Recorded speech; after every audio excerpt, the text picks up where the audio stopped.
Welcome back, Devils fans. It is your host, Ace, here on Running with the Devils, where we are talking New Jersey Devils hockey all year long. Please hit that subscribe button, smash the like button, share with a friend. Thank you very much. And I am here today to discuss a recent article that The Athletic put out last week. They polled a bunch of their NHL writers to pontificate and make predictions for the 24-25 NHL season. And let's just take a look at some of them. Here's the article. Way too early predictions for the NHL 24-25 season. Stanley Cup winner, dark horse, playoff field, awards, and more.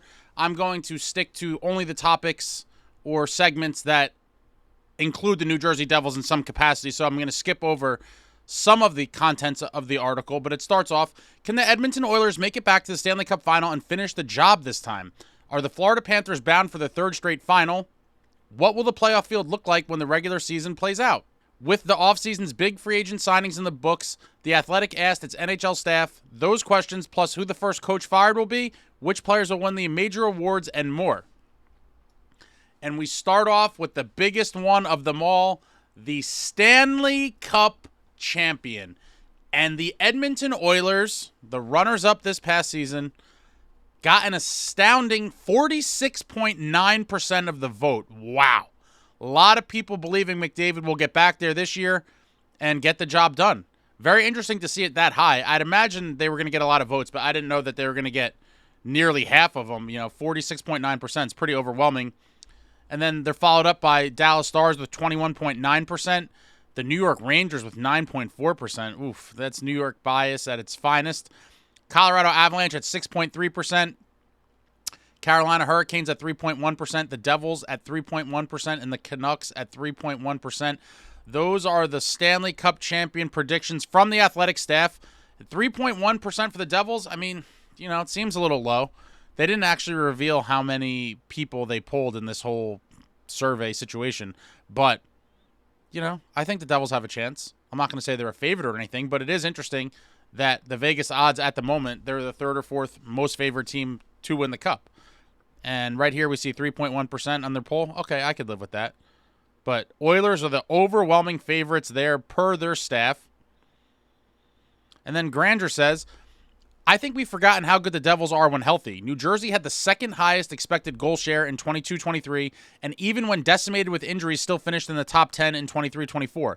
With a full summer off, I expect the Devils to be fresher than most, similar to Vegas in 22-23 after missing the playoffs.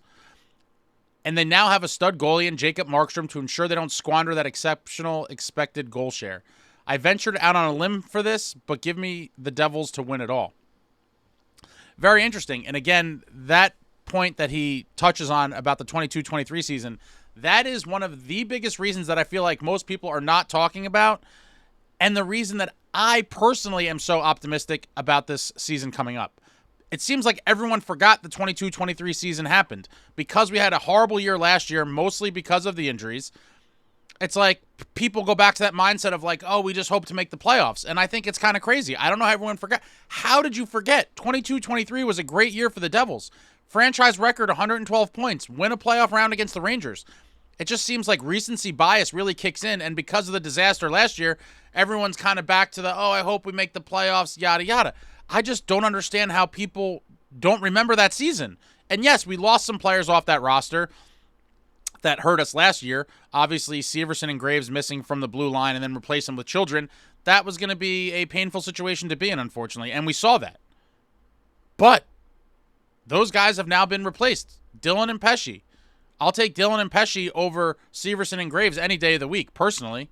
Some of you may disagree. I gladly would take those two. So that's an upgrade to me. And then when you look at the bottom six type guys that were gone, Sharon Govich, Wood, we got Cotter and Nason now. A lot of you would say Sharon Govich and Wood to Cotter and Nason is a downgrade. I would say they're fairly comparable.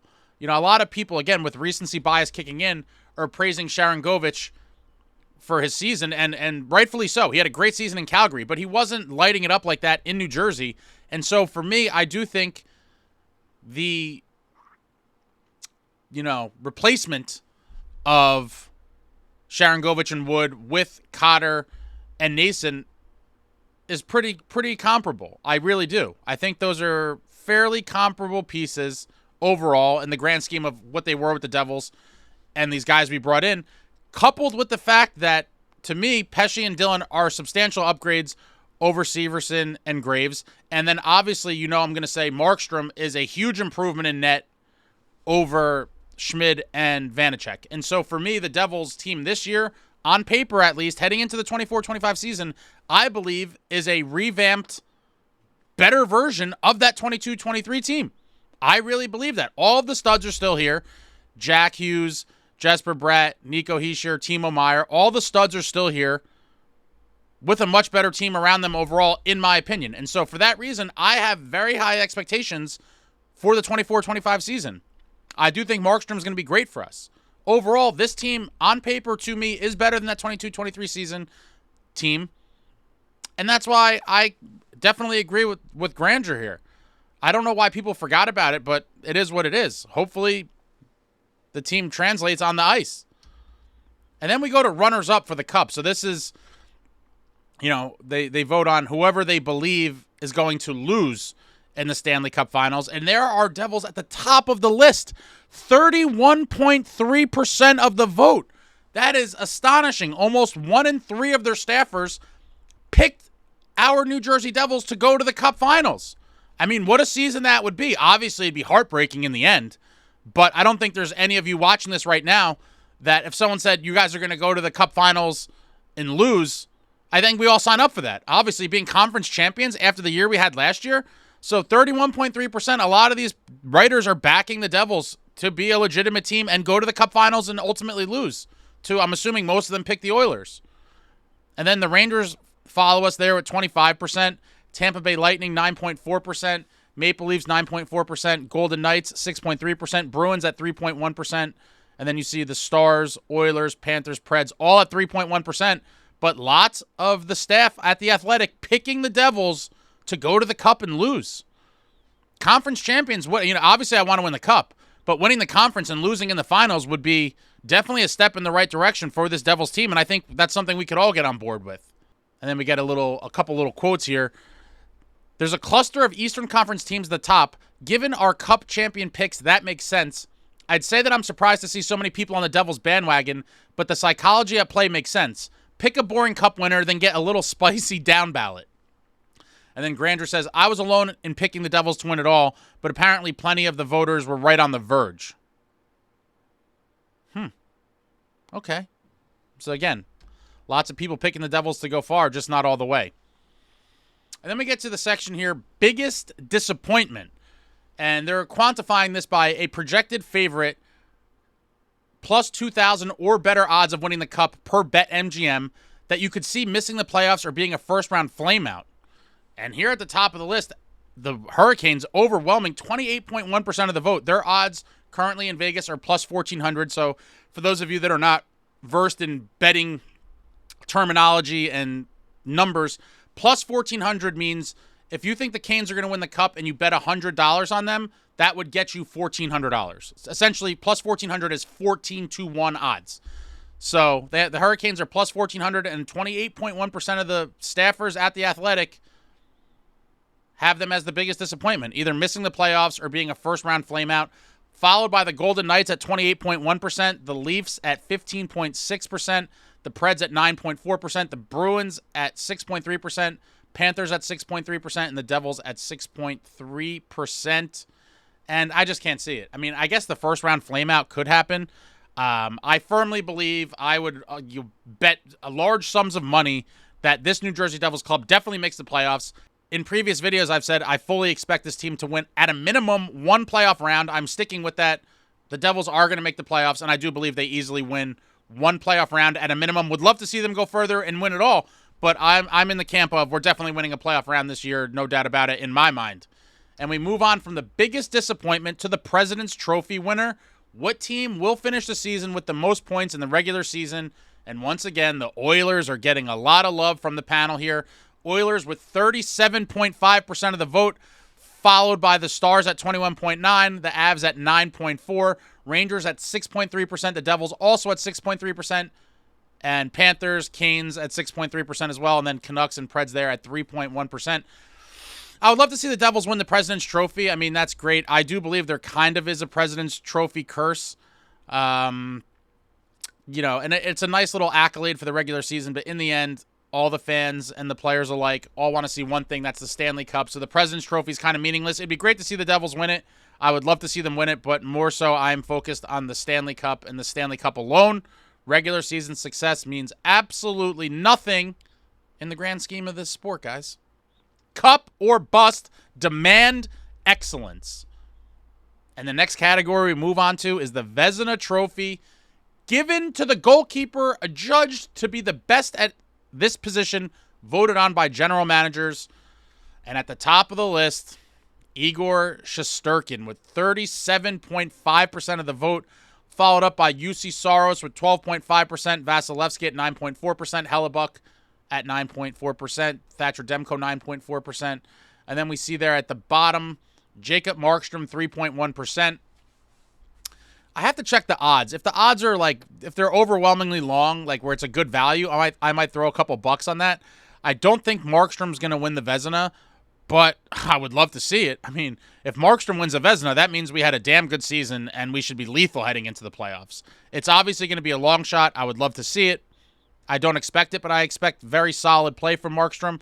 And I'm actually going to do a whole video on Markstrom in the next couple days with my kind of expectations and predictions for him for next season. So look for that to come soon. But Vezina Trophy, they have Markstrom there at 3.1%. Very interesting stuff. Shesterkin, obviously the overwhelming favorite in that department. And then we go on to the Selke Trophy, given to the forward who demonstrates throughout the season the most skill in the defensive component of the game, voted on by the Professional Hockey Writers Association. And at the very top, with a monster 71.9% of the vote, Alexander Barkov of the Stanley Cup champion Florida Panthers at 71.9%, followed up by Austin Matthews at 9.4%. And then we got a lot of guys in that 3.1%, including our own Nico Hischier. And this is a department that a lot of fans kind of gloss over. A lot of people talk about it, but a lot of people do not. And the fact is, Nico Hischier is one of the most complete 200-foot players in the NHL. Period. A lot of fans get caught up in the stats, the goals, assists, points. Nico produces his fair share of points, but he's also defensively responsible. And you need guys like that to win. You need great two-way players. Nico is by far the best two-way player on the New Jersey Devils, and he's amongst the best two-way players in the entire NHL. I've said in previous videos over time that I fully expect him to win a Selke or two during his career, and maybe this is the year. But he's going to have some stiff competition, but he's fully going to get... I fully believe Nico wins at least one or two in his career. And then we go to the quotes here from Goldman. Welcome to a Patrice Bergeron-less field where now you all have to try and beat Alexander Barkov. Good luck. And that's kind of referring to, it essentially seemed like during Bergeron's career, it was his trophy to lose. And going into the season, he was the overwhelming favorite every year and won it most years. And it was up to everyone else to wrestle it away from him. Now that he's gone, the field's kind of open. And it seems like Barkov is now going to be the guy they default to giving it to unless someone can wrestle it from him. Yeah, Gentile, might as well engrave this one already. And then Granger, reputation is a big deal when it comes to Selke voting. It's at least partially why Bergeron won it 6 times and was a finalist 12 straight years. Now that he's gone, it appears Barkov has filled those shoes. And again, yeah, it seems like Barkov's going to be the guy they want to give it to. Hopefully Nico could steal one or two from him over the next, handful of seasons. And now we get to the Jack Adams Award, given to the coach adjudged to have contributed the most to his team's success, voted on by the NHL Broadcasters Association. And at the top of the list, the very tippy top, Sheldon Keefe with 28.1% of the vote. And I would absolutely love to see it. Craig Berube at 12.5%. And then Travis Green, former New Jersey Devils interim head coach Travis Green at 9.4%. And then former Devils assistant coach Brunette from the Preds at 6.3%. And you go down the list there. And the reason why I do think that Keefe was the front runner here is because I do think all of their panel at The Athletic saw the 22-23 season. They realized that this is a retooled version of that team. And because of how bad last season was, we could only go up from here. And I kind of agree with that sentiment. I mean, we're not going to have the season we had last year. We should be a playoff team. We should win at least a round. And hopefully we could go further. I think there is going to be a dramatic turnaround under Keefe. His regular season success speaks for itself. I'm expecting a 100-point-plus season from this New Jersey Devils club. And when they go to vote on this, they're going to say, wow, Keefe came in and really turned this thing around for the Devils. And that's why I fully agree that he's definitely going to be amongst the favorites to win the award going into the season. And I believe he will be a finalist. It's just when you have a team that much improved roster-wise and the results are there in the standings, he's going to be mentioned for the award. And then we get the quote here from Gentile. Mike Sullivan took over midseason, won a cup, won another cup, and still hasn't gotten one of these, so Knobloch is in solid company. Also, as we know, new coach plus decent roster plus improved goaltending equals Jack Adams, so congrats to either Sheldon Keefe or Travis Green. And there you have it. I mean, this Devils team has a new coach. Our roster is more than decent, which is why so many coaches wanted to come to the Devils, in my opinion. Lots of the stories coming out earlier in the offseason was that the Devils were one of the most coveted head coaching jobs by anyone looking for a job because of the pieces we have here and because of the potential. It's not too hard to figure out.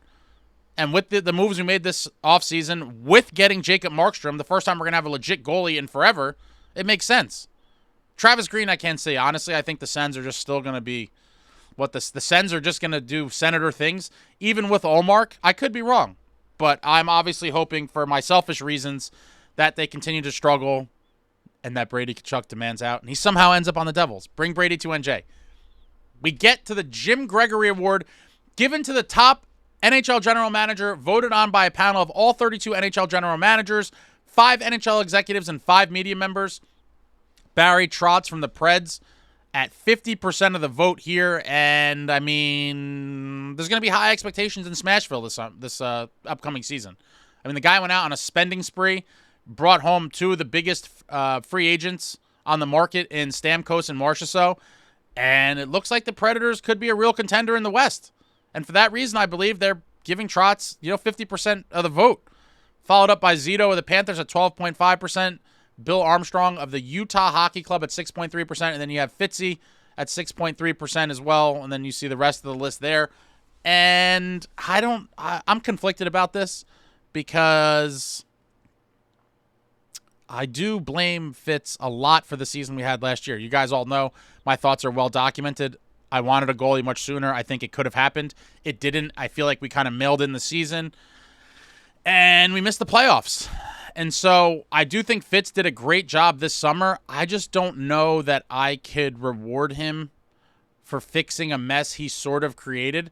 And I know people are going to be on both sides of this. People are going to say, absolutely, he would deserve consideration. And then there's going to be people that say, I can't reward the firefighter for putting out the fire that he started. And, the proverbial fire that he started would be the roster and the team results of last year. And then fixing it. And so there's going to be people on both sides of the fence here. I think it is interesting. If we do have a monster season, I could see him definitely getting votes.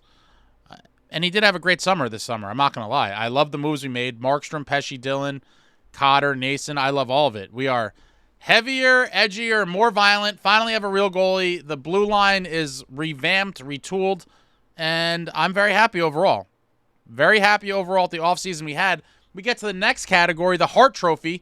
Given to the player adjudged to be the most valuable to his team, voted on by the Professional Hockey Writers Association. And wow, this is the highest percentage we've ever seen yet on this list. Connor McDavid with 87.5% of the vote. I've talked about this ad nauseum. It seems like he will be the heavy favorite every season of his career heading into the season. This guy is an absolute freak show. I've never seen anything like it. I personally believe he's the greatest player I've ever seen play the game of hockey. And now, don't confuse that with greatest career, right? Because that's 2 different things. Accomplishments, careers, cups, records over time is very different than, a season-by-season basis or a game-by-game basis. And the things that Connor McDavid is capable of doing, I have not seen anyone do it in my life, period. And for that reason, I firmly believe he is the greatest player I've ever seen, in my opinion. His vision, passing, shooting, acceleration, just weaving through the other team, spinning off of guys. Like, the stuff that he does is truly video game stuff come to life, and he's a phenomenal talent. I go to try to see the Oilers every time they come to New Jersey. I suggest you guys check out Connor McDavid in person anytime he comes to your NHL city, because this guy is a treat, and it's must-see stuff. Must-see stuff from Connor McDavid. I've been a fan of him for a long time, and I think he's a great ambassador for the sport of hockey. Followed up on the list, Nathan MacKinnon with 6.3%, and our very own Jack Hughes at 3.1% of the vote, followed up by Jason Robertson, also with 3.1%, and I would love to see Hughes win a Hart Trophy. I think if he stays healthy, and that's a big if, let's be honest, that's one of the biggest knocks, in my opinion, on Jack Hughes is, can he stay healthy? Can he play 82 games? So far, he hasn't been able to, and it's unfortunate. Hopefully, with, as he matures a little bit physically, that he's able to play a full 82 games. It would be great to see, and it would obviously help the Devils tremendously. They have him at 3.1%. This is another one where, if he stays healthy, I think he could definitely be a nominee. If you remember the start of last season, he was on fire. I believe for the first, almost month of the season, maybe, he was averaging over 2 points a game. It was insane. It was completely insane. Jack came out of the gates on fire, and I'm hoping he does the same this year. Hopefully he does the same this year, and hopefully he doesn't get hurt. A healthy Jack Hughes on a good team, I really believe he could be a 120-point player. Maybe even 130 points. Who knows? But I would love to see, 115 to 120 out of him this year and a full 82 games played. That would mean a lot of success for this New Jersey Devils club. But the Hart Trophy seems like it's Connor McDavid's to lose, per usual. And now we get to Eastern Conference playoff field. We asked each voter to pick the 8 East playoff teams. Here's the percent of the vote received by each team. And here you have it. The Panthers, 100% of the vote. The Maple Leafs, 100% of the vote. Rangers with 96.9%. The Bruins with 93.8%. The Hurricanes with 93.8%. The Devils with 93.8%. The Lightning with 93.8%. And the Red Wings with 31.3%. And this is a hard list to kind of argue against. I think I fully align, maybe not necessarily in the order, but the 7 teams before the Red Wings on this list are playoff teams, in my opinion, as well. And so it really leaves a dogfight up for that 8th spot, and I think there's going to be a lot of teams competing in the final days of the season to secure that 8th and final playoff spot. But per their voters, they have the Red Wings at 31.3%, and now we pull up the list of the teams they have just missing it, and there you see Islanders, Caps, Senators, Sabres, Penguins, Blue Jackets, Flyers, Canadiens. Yeah, there's going to be a lot of people calling for it, but I've said before, I just don't see any world where this New Jersey Devils club does not make the playoffs. I mean, that would be the calamity of all calamities. I think it would take another season of insane injuries and misfortunes for that even to come close to happening. I mean, I just can't see it. Again, this to me, in my opinion, is a better version on paper of the 22-23 team, and I just can't see outside of, again, injuries upon injuries like last season or people randomly getting banished for pending court cases. I just can't see it. I firmly agree the Devils will be a playoff team, barring some sort of disaster. And now we have a quote from Goldman. The Devils should firmly reach the playoffs after this past season's setbacks, so that likely only leaves one spot up for grabs.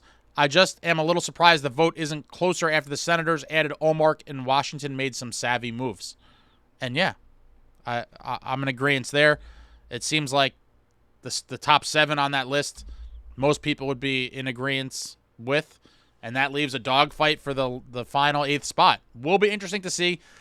Let me know in the comments what you thought about any of these different categories I went over in this video. Let me know anything else Devils hockey. Your boy Ace is here in the summer, just looking to talk to all of you about anything New Jersey Devils hockey. If you're newer to the channel, poke around. There's a bunch of interesting stuff from the past few weeks. I'll be back soon. I'll actually be live later tonight at 8 o'clock. Hope to see some of you there. They've been pretty fun the last couple times I did it. I'm going to try to do one a week or so in the summer. But throw it all out there in the comments. I will talk to you all soon. Thank you all so much for watching.